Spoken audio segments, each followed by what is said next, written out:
Hallelujah आराधना आराधना हो तेरी आराधना। मैं वांगियों का बांधे उठता ही जाऊंगा, मैं वांगियों का बांधे। Hallelujah hallelujah.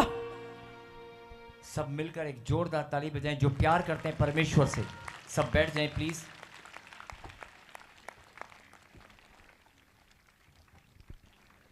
अपनी आंखों को बंद करें।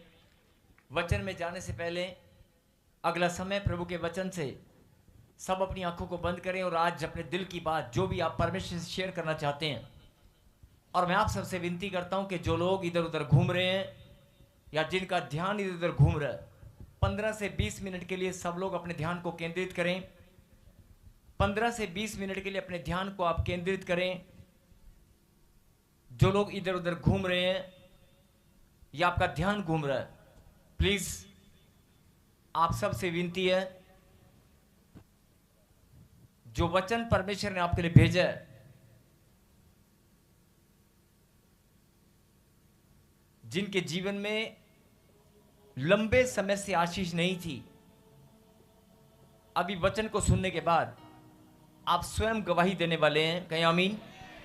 और आपको याद होगा कि मैंने कहा था कि जिनको डर लगता है, जिनको चिंता है, जिन्होंने हाथ खड़े किए थे, आज एक भी वचन को सुनने के बाद एक भी जन ऐसा नहीं होगा जो हाथ खड़ा करे। इसलिए सिर्फ 1 मिनट के लिए, 30 सेकंड के लिए, 30 सेकंड के लिए अपनी आंखों को बंद करें और अपने दिल से परमेश्वर से बात करें। वचन को सुनने से पहले आप बात करें परमेश्वर से अपने दिल की। जो भी आप शेयर करना चाहते हैं, जो भी मन से प्रभु को बोलना चाहते हैं, जो मांगना चाहते हैं, धन्यवाद करना चाहते हैं, कुछ भी, सिर्फ 30 सेकंड के लिए, 1 मिनट के लिए, जो भी अपने परिवार के लिए, अपने जीवन के लिए, बिजनेस कारोबार के लिए वे आंखें बंद करके बात करें।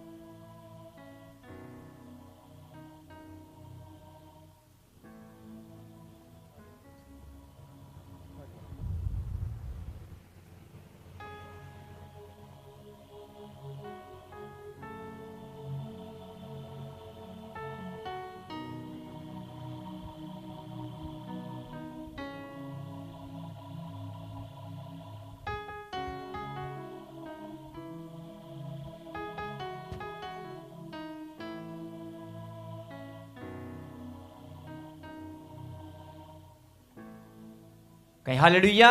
हालेलुया। एक ताली धन्यवाद की।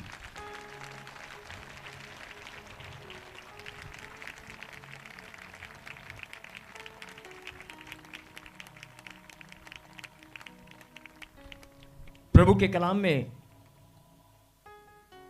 आगे बढ़ने से पहले एक जरूरी बात जो परमेश्वर ने आपके लिए भेजी है।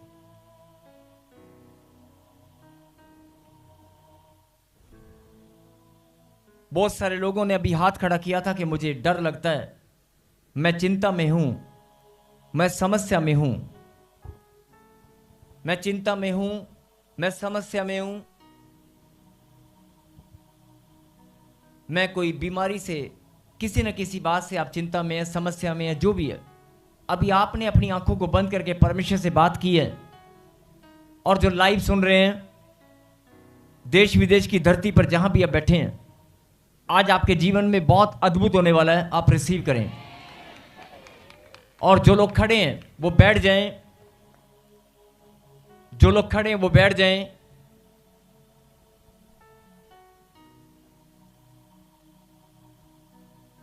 पंद्रह से 20 मिनट सब लोग अपने ध्यान को केंद्रित करें प्लीज। और वचन में जाने से पहले परमेश्वर एक मैसेज आपके लिए भेजा है कि सुन ले मेरी बेटी, सुन ले मेरे बेटे, कुछ भी बात मुझसे छुपी नहीं है। मैं तेरी हर एक बात को मैं जानता हूं। और जो पाप तेरे जीवन में है, जो गलतियां, गुनाह और आत्मिक गलतियां, जो गलत फैसले, जो गलत डिसीजन, बहुत सारी बातें अपने मन से फैसला लेकर विपत्ति को बुलावा देना, बहुत सारे गलत फैसलों के कारण किसी ठगी का शिकार होना, अपने धन को बर्बाद होते हुए अपनी आंखों से देखना, अपनी प्रॉपर्टी, अपनी आशीषों को अपने हाथों से खो देना, अपने घर के अंदर लड़ाई झगड़ा देखते हुए अपने आप को अकेले में जाकर बंद करते हुए रोना, अपने बच्चों को नशे में देखकर, अपने ही बच्चों को घर में चोरियां करते हुए, नशा करते हुए देखकर जब आपकी आत्मा तड़पती है, जब आप जिससे आप सबसे ज्यादा प्रेम रखते हैं, जिसके लिए आपने कुर्बानियां दी हैं, जिसके लिए आपने जिन बच्चों को पाल पोस कर बड़ा किया, या जिन रिश्तेदारों के लिए आपने हमेशा हमेशा आपने उनका साथ दिया, और वही रिश्तेदार आपका अपमान करें भरे समाज में, वही रिश्तेदार जब आपका अपमान करें भरे समाज में, या मुसीबत के समय आपका साथ ना दें, आपने जीवन भर उनका साथ दिया, आपने रिश्ता अच्छे से निभाया है। जिन लोगों ने बचपन से लेकर बड़े होने तक अभी तक आप रिश्ता निभाते आए हैं, दोस्ती का रिश्ता, अपने दोस्तों के लिए, अपनी यारों के लिए, दोस्तों के लिए आपने बचपन से लेकर आज तक बहुत कुर्बानियां दी होंगी। उसके बाद फिर दोस्त बदल जाते हैं, स्कूल के अलग, कॉलेज के अलग, और जो रिश्ते परमेश्वर देता है, ध्यान से सुनना, बहुत सारे लोग दोस्ती, फ्रेंडशिप के अंदर कुर्बानियां करते हैं, उनके लिए बहुत सारे भलाई का काम करते हैं, लेकिन वो अपने रिश्तों को, दोस्तों के लिए बहुत कुछ करते हैं, लेकिन अपने जो घर परिवार के लोग, अपने माता पिता, उनके लिए कुछ नहीं करते, या उनको अपने माता पिता और भाई बहनों के लिए करने का मौका नहीं मिलता। आज परमेश्वर उनको बताना चाहता है, जिनको करने का मौका नहीं मिला, जो अपने माता पिता के लिए, अपने भाई बहनों के लिए कुछ करना चाहते हैं, अपने देश के लिए कुछ करना चाहते हैं, कुछ बनना चाहते हैं, जो किसी श्राप के अंदर बंद हैं, किसी श्रापों के कारण, पीढ़ी दर पीढ़ी पुरखों के श्राप, आपका कोई कसूर नहीं है। आप जब रोते हैं घर में बैठकर अकेलेपन में कि मेरा कसूर क्या है, मेरा कसूर क्या, मैंने किया क्या है, आज परमेश्वर उन लोगों को, उन बच्चों को बताना चाहता है कि जब तू अकेले में बैठकर रोती है कि तेरा कसूर क्या है, तूने किया क्या है, तेरे बच्चों का रिश्ता क्यों नहीं हो रहा, या तेरा अपमान क्यों हो रहा है, तेरा धन बर्बाद क्यों हो रहा है, तेरे घर में बीमारियां क्यों हैं, तेरे घर में कलेश क्यों हैं, तेरे पास बरकत क्यों नहीं है। जब आप ये सवाल आपके अंदर घूमते हैं, जो समस्याएं छोटी हो या बड़ी हो, या तेरे पास संतान नहीं है, तेरे पास मकान नहीं है, या तेरा धन तूने जोड़ कर रखा, और लेकिन अचानक से कोई धन को ठग कर ले गया, कोई छीन कर ले गया, और तेरी ही प्रॉपर्टी तेरे नाम थी, धोखा तेरे साथ हुआ, उस प्रॉपर्टी को किसी ने अपने नाम कराकर कब्जा कर लिया। ऐसे बहुत सारी बहनें झूठे डॉक्यूमेंट्स बनाकर बहुत सारी रोती हैं कि मेरे डॉक्यूमेंट्स, धोखा जिनके साथ होता है, रिश्तों में धोखा, धन को लेकर धोखा, और जब आप ये सारी समस्याएं, घर घर की कहानी है, सारी समस्याएं, सारी प्रॉब्लम आपके जीवन में जब चलती हैं, और आप जब अकेले में बैठकर रोते हैं, ध्यान से मेरी बात को सुनना,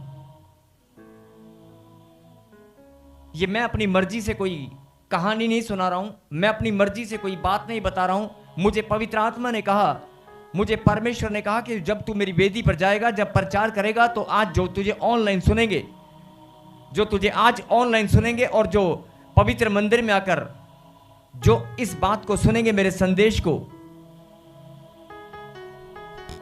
उनको तू बता देना कि ये मैं अपने बच्चों के लिए ये बोल रहा हूं, कोई और नहीं, मैं बोल रहा हूं, मैं बोल रहा हूं, मैं तेरा परमेश्वर, मैं तुझे आज बोल रहा हूं कि तेरे दुख, तेरी तकलीफ, तेरी समस्याओं, तेरी बीमारियों, तेरी चिंताओं, तेरी टेंशनों को, अरे तू इतना नहीं जानता जितना मैं जानता हूं। अरे तू तो चिंता में जाकर 24 घंटे में से 12 घंटे, 16 घंटे चिंता में बिताए होंगे, लेकिन 16 घंटे के बाद 4 या 5 घंटे या 6 घंटे तू खा पी कर सोया भी होगा। वो नींद देने वाला परमेश्वर मैं ही हूं। अरे कितनी बड़ी भयंकर तेरा डर हो, कितनी बड़ी समस्या हो, लेकिन तुझे खाना पीना, खाने पीने की व्यवस्था तेरे शरीर के अंदर डालने वाला, तेरे मन के बोझ को हल्का करने वाला और तुझे नींद देकर, तुझे सुलाकर तेरे शरीर को चंगा रखने वाला परमेश्वर मैं ही हूं।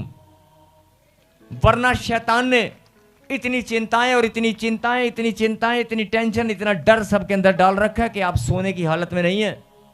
लेकिन जो नींद आप लेते हैं ना, वो भी परमेश्वर ही देता है। और जो परमेश्वर आपको आज समझाना चाहते हैं कि सुन ले मेरी बेटी, सुन ले मेरे बेटे, सुन ले मेरी बेटी, सुन ले मेरे बेटे, मैं तेरा परमेश्वर यहोवा तुझसे बोल रहा हूं। लेकिन लोग क्या करते हैं मालूम है? कोई पास्टर कितना भी चिल्ला ले, कोई कैसा भी बोल ले, लेकिन हमें तो फोन चलाना है, हमें तो फेसबुक चलानी है, हमें तो जो जरूरी काम है वो करने, हमने घूमना फिरना है, हमने मस्ती भी करनी है, हमने चाट पकौड़ी भी खानी है, हमने पिज्जा भी खाना है, हमने ये भी करना है। जो जरूरी काम है वो सारे करने हैं, हर एक काम आपने करना है।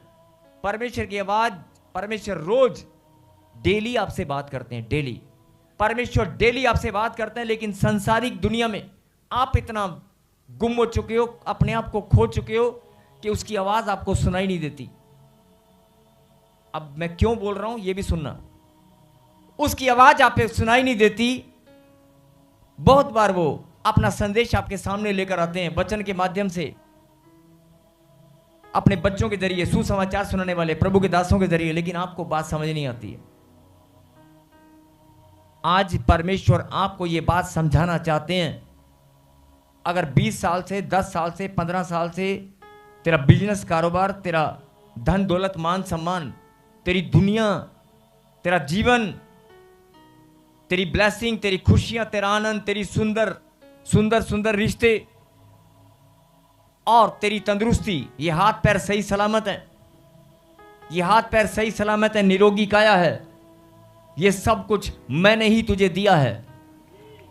और फिर सुन, जब तू चिंता में होकर, अकेलेपन में होकर रोता है, डरता है, जब तुझे डर लगता है, तू 10 घंटे 12 घंटे, लेकिन तू सो जाता है ना, कुछ देर के लिए तू सो जाता है, लेकिन मैं सोता नहीं हूं। मेरा ध्यान तेरी चिंताओं की ओर रहता है, मेरा ध्यान तेरी ब्लेसिंग की ओर रहता है। मैं निरंतर तेरे बारे में, मेरी योजना जो तूने बिगाड़ दी है, मेरी योजना जो तूने बिगाड़ दी है, अपनी बेवकूफियों के कारण, अपनी नादानी के कारण, अपने मूर्खता के कारण, यस मूर्खता शब्द में कहूंगा कि मूर्खता इसलिए क्योंकि परमेश्वर को जानते हुए भी हम अपनी ब्लेसिंग को अगर पा नहीं सकते। बहुत सारे लोग अभी प्रभु को नहीं जानते, बहुत सारे लोग परमेश्वर को नहीं जानते, परमेश्वर से दूरियां बनाए बैठे हैं। आप परमेश्वर को जानते हो, आप परमेश्वर को जानने के बाद उसकी सामर्थ को जानते हो। ऐसे ऐसे ऐसे उसकी सामर्थ काम करती है। उसकी सामर्थ को आप जानते हो, चुटकी भर में दुनिया बदल सकता है, पल भर में आपके जीवन में खुशियां ला सकता है। वो आपके जीवन से हर एक दुख तकलीफ को, बीमारी को उखाड़ कर फेंक सकता है। लेकिन बड़े लंबे समय से आप अगर घूम रहे हैं अभी भी समस्याओं में, तो बड़े दुख और चिंता की बात है। इसका मतलब आपने परमेश्वर को ठीक से जाना नहीं, पहचाना नहीं, या उसकी सामर्थ को आप समझ नहीं पाए हैं। इसलिए आज परमेश्वर बोलता है, कोई भी इंसान ऐसा नहीं है, कोई भी इंसान ऐसा नहीं है जिसने अनुभव ना किया हो। किस चीज का? डर का। किस चीज का? डर का। जरा ध्यान से सुनना, कोई भी इंसान ऐसा नहीं है जिसने डर का अनुभव ना किया हो कि डर होता है क्या। फिर बोल रहा हूं, कोई भी इंसान ऐसा नहीं है जिसने डर का अनुभव ना किया हो। अनुभव माने टेस्ट करना, चेक करना कि होता है क्या। कोई है ऐसा जिसने डर का अनुभव ना किया हो? कोई है ऐसा? बचपन से लेकर बड़े होने तक छोटे बच्चों को हम सिखा देते हैं कि डराना क्या होता है। जब खेलते हैं ना, खेलते हैं ना छोटे छोटे बच्चे, छोटे छोटे बच्चे खेलते कि नहीं? एक कमरे में छुप जाते हैं, दूसरा उसको ढूंढता है, और जब मिल जाते कहते हैं भू भू। डराते कि नहीं? बोलो। बचपन से जो कहते हैं ना मुझे डर का अनुभव कभी नहीं हुआ, डर मैंने होता कि मैं नहीं जानता, मैं बहुत बहादुर हूं। अरे बचपन से याद कर, छोटे होते हुए कितनी बार तुझे छोटे छोटों ने डराया है? डराया कि नहीं? याद आया? अरे याद आया कि नहीं? छोटे बच्चों को खेलते हुए आपने देखा होगा, और आप भी कभी छोटे थे, आपको भी आपके भाई या बहन ने, आपके दोस्त ने डराया होगा, और कैसे ऐसे डराया कि नहीं? ऐसे करके डराते कि नहीं? शब्द कोई और हो सकता है, लेकिन डराते कि नहीं? आप बताओ, कोई भी इंसान धरती पर ऐसा है जिसने डर का अनुभव ना किया हो? फिर उसके बाद आप बड़े हो जाते हैं। मैं कह रहा हूं कि बहुत गहरी बात परमेश्वर आपको बताना चाहते हैं, जरा ध्यान से सुनना। बचपन से आपने डर क्या होता है आपने सीख लिया, जान लिया, अनुभव कर लिया, टेस्ट कर लिया। उसके बाद कई माता पिता अपने बच्चों को जानबूझकर डराते हैं कि इसका दिल मैं मजबूत करना चाहता हूं, कल को बड़ा डर आ गया, दीवार पर खड़ा करके कूद, दीवार पर ऊंचाई पर ले जाकर कहते हैं कूद, ऊंचाई पर खड़ा करके बच्चे को कहते हैं कूद, ताकि उसका दिल खुल जाए, उसको डर न लगे। आपने देखा होगा, देखा है कि नहीं? बहुत सारे माता पिता अपने बच्चों को डर का सामना करने के लिए तैयार करते हैं, और बहुत सारे टीचर तैयारी कराते हैं कि नहीं, कि एग्जाम में अगर तू फेल भी हो गया ना तो डरने की जरूरत नहीं है। तैयारी कराते कि नहीं? और बहुत सारे साइकोलॉजिकल आपको प्रिपेयर करते हैं, बहुत सारे आपके दोस्त हैं, बहुत सारे रिश्ते हैं, हौसला देते हैं कि अगर तेरे जीवन में डर आ गया तो घबराना नहीं, ऐसा हो जाएगा वैसा। आपने कदम कदम पर ये बातें सब अनुभव की हैं कि नहीं? की हैं कि नहीं? अब जो मैं बोलने वाला हूं सुनना। आपके माता पिता ने, आपके रिश्तों ने और आपके दोस्तों ने बचपन से लेकर आपको डर का सामना करने के लिए मजबूत बनाकर तैयार किया है। आपके माता पिता ने भी बहुत दुआएं प्रार्थना की हैं कि अगर कुछ भी हो जाए मेरा बच्चा कभी डरेगा नहीं। लेकिन जब बच्चा होश संभालता है, स्कूल कॉलेज में जाता है, कुछ डर ऐसे जीवन में घुस जाते हैं जो शैतान उनके जीवन में डराना शुरू कर देता है ना। डराना शुरू करता है कि तूने पढ़ाई नहीं किया, तेरे लेक्चर शॉर्ट हैं। लेक्चर शॉर्ट होने से डर लगता है कि मस्ती बहुत कर ली यार, कहीं लेक्चर पूरे न हुए तो। उसके बाद ऐसे छोटे छोटे बातें हैं, मैं याद क्यों दिला रहा हूं अभी पता चलेगा। उसके बाद एग्जाम में कहीं मैं फेल ना हो जाऊं, उसके बाद मेरी नौकरी लगेगी नहीं लगेगी। हम 10 लोग हैं, 10 लोगों ने सेम तैयारी किया, लेकिन 10 में से 9 लोग उनकी नौकरी लगी, मैं अकेला, मेरी जॉब नहीं लगी। मैं इंटरव्यू में फेल हो गया, अरे मैं इंटरव्यू में फेल हो जाऊंगा कि नहीं। ऐसे डर धीरे धीरे वो डर बढ़ता रहता है। पहले आपको शिक्षा दी जाती है कि डरना नहीं, और फिर उसके बाद क्या होता है, शैतान आपके ऊपर हावी हो जाता है और डर आपके जीवन में एंट्री करना शुरू कर देता है। और उसके बाद जब डर एंट्री कर लेता है तो फिर धीरे धीरे क्या होता है, जो समझने की बात है, जितना परमेश्वर से आप दूरी बनाए रखेंगे उतना डर आपके आसपास मंडराने लगेगा। आप बचपन से लेकर अपने जीवन की कहानी अपने आप चेक कर लेना, अपनी आत्मा में झांक कर। जितना परमेश्वर से दूरी आपकी बनी रहेगी उतना डर आपके आसपास मंडराने लगेगा। उदाहरण बहुत सारे हैं, लेकिन समय कम है, इसलिए मैं गहरी बात आपको समझाऊंगा। मैं नहीं, परमेश्वर आपको समझाना चाहते हैं। और ऐसा कोई व्यक्ति नहीं जिसने अनुभव ना किया हो, और फिर प्रभु में आने के बाद भी, होश संभालने के बाद भी बहुत सारे लोगों को अपनी पत्नी से डर लगता है। हाँ जी, लगता है कि नहीं? गिनते जाना फटाफट। पत्नी से डरने वाले हैं कि नहीं? अरे बोलो, है कि नहीं? और पत्नियों से डरने वाले हैं कि नहीं? बोलो। और पति से डरने वाली बहुत सारी बहनें हैं कि शाम हो जाएगा, ये चिन्ह इस बात का कि अगर डर तेरे जीवन में घुस गया है तो कहीं ना कहीं अंधकार तेरे जीवन में ज्योति से अभी तू दूर है, परमेश्वर से दूरियां हैं। सबको जय मसीह की। मैं जतिन बब्बर और आप देख रहे हैं मसीह परिवार चैनल। जैसे कि आप सब जानते हैं कि मैं इस चैनल पे प्रभु के अलग अलग दासों की वीडियोस डालता हूं, तो अगर आपको हमारा चैनल अच्छा लगता है तो आप इस चैनल को ज़्यादा से ज़्यादा सब्सक्राइब जरूर करें, ताकि आप प्रभु के वचन को सुन सके। वीडियोस को ज़्यादा से ज़्यादा शेयर करें, ताकि जिन लोगों तक वचन नहीं पहुंचा उन तक भी वचन पहुंच सके। सबको जय मसीह की। एक बार मैं आपसे दोबारा कहूँगा कि इस चैनल को सब्सक्राइब जरूर करें और वीडियोस को ज़्यादा से ज़्यादा शेयर करें। जय मसीह की।